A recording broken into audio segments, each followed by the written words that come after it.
Up next on the show, my initial reaction to the Seahawks' initial 53-man roster, just released moments ago. Keyword initial, if you didn't pick up on that.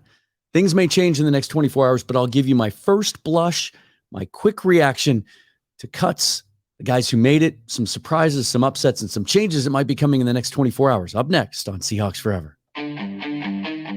Welcome to the Seahawks Forever podcast. In-depth analysis on everything Seahawks. And now, here's your host, Dan Viens. Before we get going, hit that like button, subscribe to the YouTube channel, and if you listen on audio, hit that subscription button also so you never miss new episodes for breaking news, things like this. And the Seahawks do this to us every year. Last year was the outlier. John Gilbert from Field Goals reminded me that they released their official list 15 minutes after the cutdown deadline. Deadline today was 1 o'clock Pacific time. Seahawks didn't announce officially that list until, well, within the last 30 minutes. Also, before we get going, just to let you know, because some people have asked, I haven't done anything live. I haven't live streamed anything in a while. I was going to today, but give me a minute on that because I'm looking at a new way of doing that. It's instead of originating it from my streaming software, I want to originate it from my YouTube channel. And there's some technical things that I have to get straight there in order to do that. So just thought I'd hop on real quick and give you my thoughts on this list of 53 players. And before we get started, how many times have I said that? We will get started. Just a couple of clarifications on the rules, right? This is just the initial 53. That's why I keep using that word. Players have to be on the official 53-man roster by the deadline, as set by the league, in order to be placed on injured reserve with the designation to return. Now, the opposite of that is what happened with Joey Blount today. Once again, really flashed in the preseason.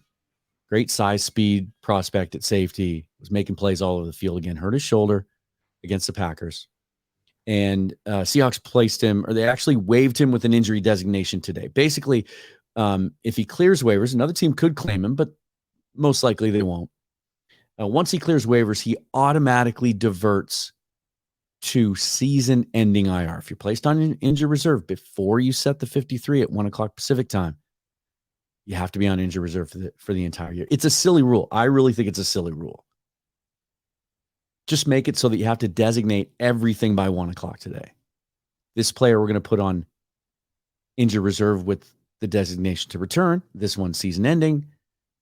I just really don't see the point. So if someone knows something about that will make sense, please educate me on it because it makes no sense.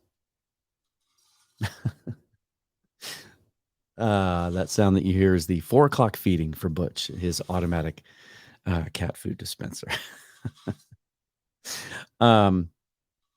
No, I do not broadcast from a designated professional studio. Also, since I went there, a reader reached out to me the other day, or a viewer reached out to me the other day in the comments. So some of you may have seen it, asking me again about the sirens in the background. Let me just say that I do everything I can to try to minimize that. I use a noise gate. I have soundproof windows, but I live right on the main street where all of the ambulances from the 4 hospitals in this neighborhood, a neighborhood that I love very much and don't intend to leave, go speeding by. I am moving at the end of September. Same neighborhood, but it should be a better location and more advantageous, less ambulance noise. Okay. Now, since we're talking about injuries, let's go there. There are some players on this initial 53 that I'll show you in a minute that are hurt. We don't know how severely. In some cases, it's good news that they're on the 53. And in some, it just means the Seahawks want to keep their rights, don't want to expose them to waivers. They will place some of these players on injury reserve tomorrow, in which case they'll sign players back. Now, how does the waiver system work? Vested veterans, 4 years in the league, are immediately free agents. Joey Hunt was one of those released today. He immediately can sign with another team if he'd like to, or he'll immediately be able to sign with the Seahawks again tomorrow, whereas some of these other young guys take him a little bit of a process. It's about 24 hours to get through waivers. Players who aren't vested veterans are exposed to the waiver system and have to pass through. Greg Bell did a great piece on this morning. Only the math works out to about one player per team was claimed last year on waivers. It's very, very rare. That being said, there's a couple guys on waivers that I wouldn't mind the Seahawks looking at, and I'll finish with that in just a moment. Let's get to the list, and I'm going to share this with you if you're watching on YouTube, courtesy of the guys at Field Goals.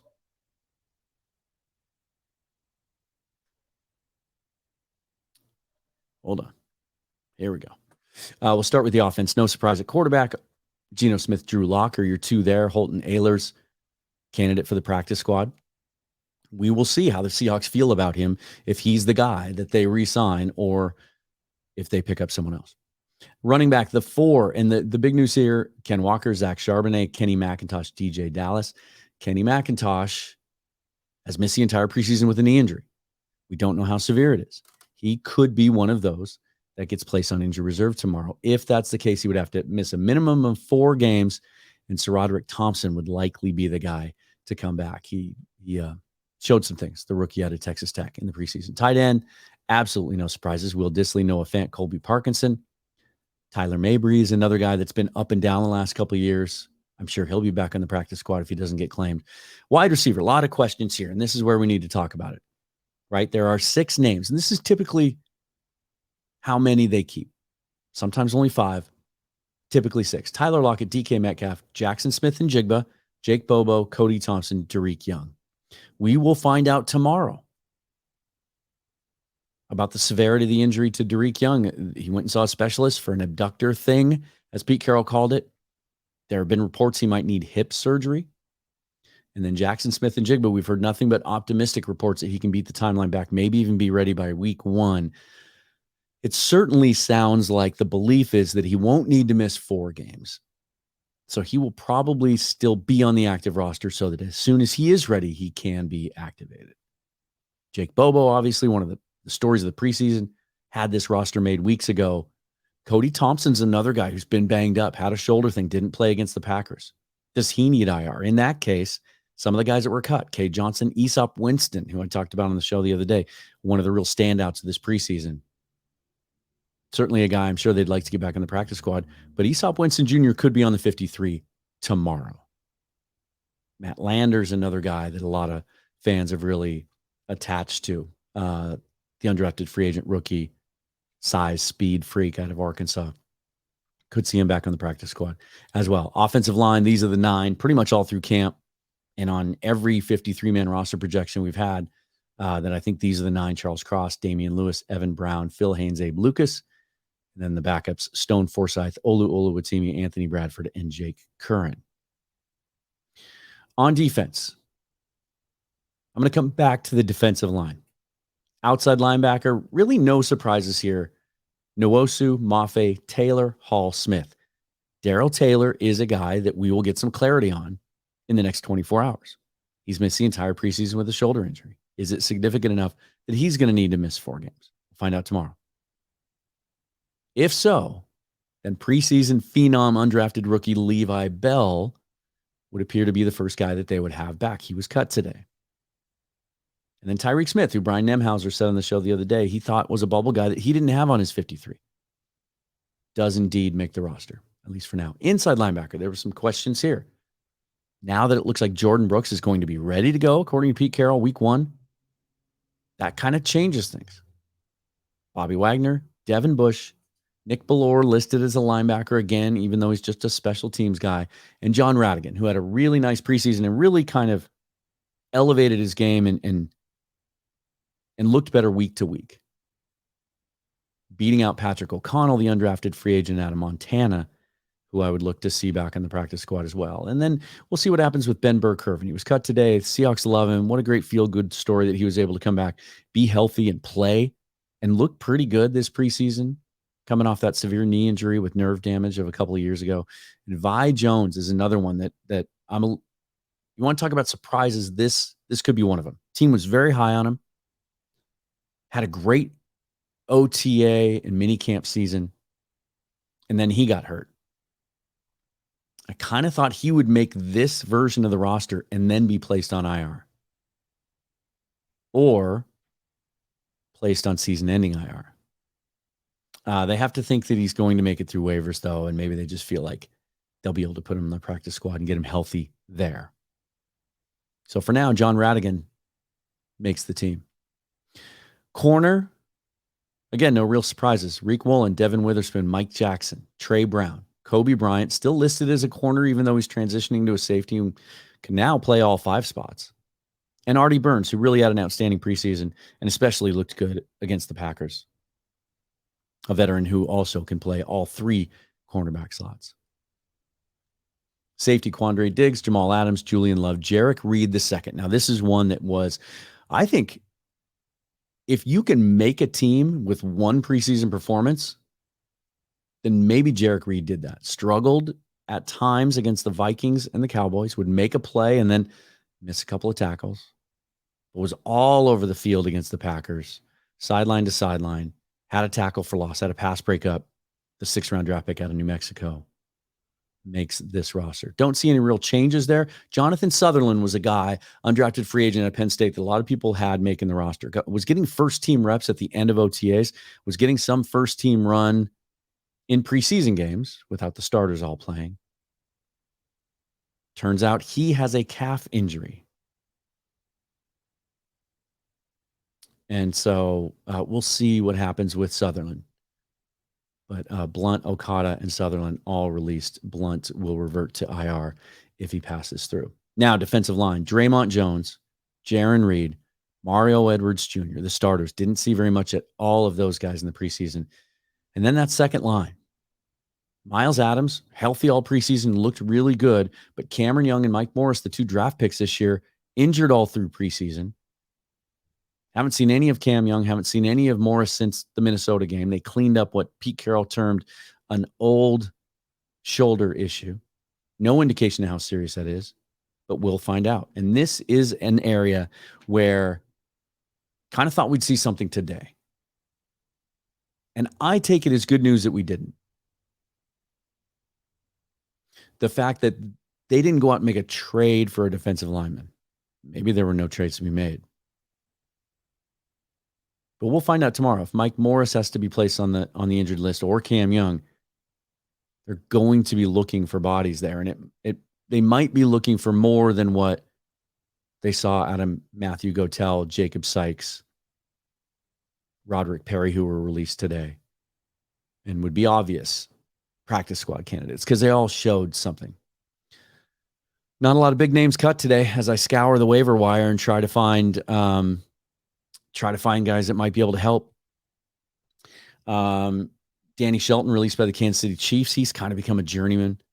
He's sort of the guy that fits that mold of the big old school traditional Al Woods type nose tackle, 330 pounds. He's a local kid, went to Auburn High School, my alma mater.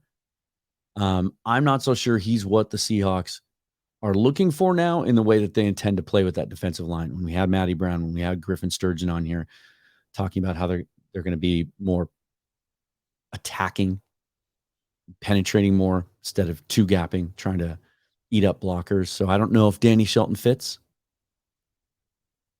except as a guy just as an obvious run stuffer because he gives you no pass rush upside. There were a couple of names that stood out because they stood out to me in their respective draft processes as I was looking at prospects for the Seahawks.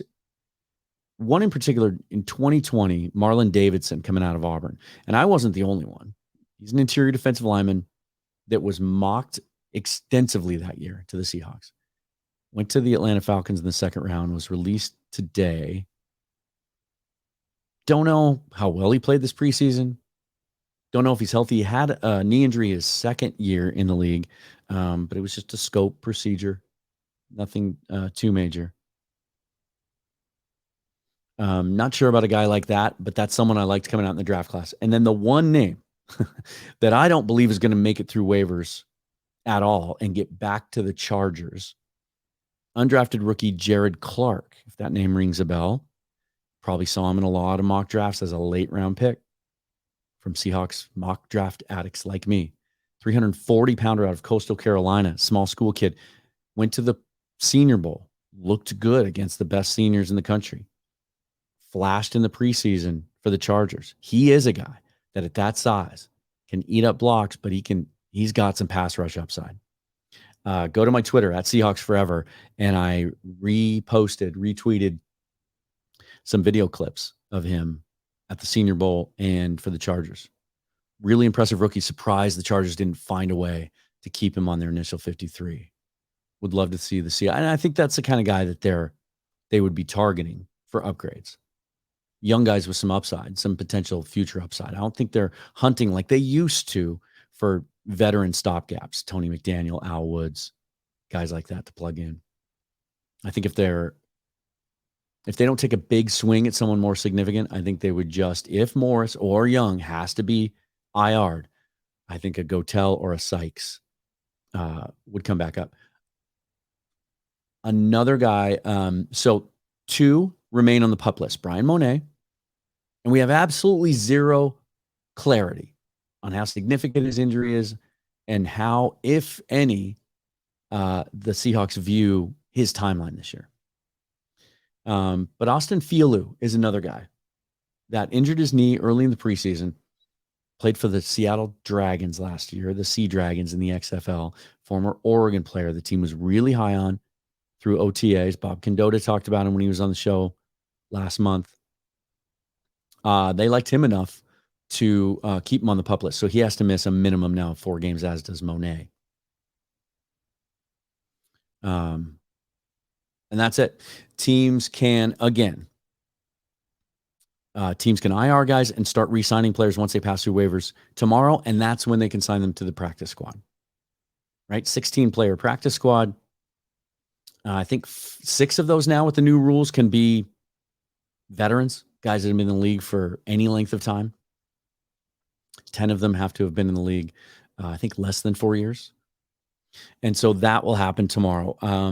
Hoping to get the opportunity to come on with you tomorrow as well, do a little more extensive recap of the roster as we see it finalized, and also once we start to understand what's happening with that practice squad. That's it for now.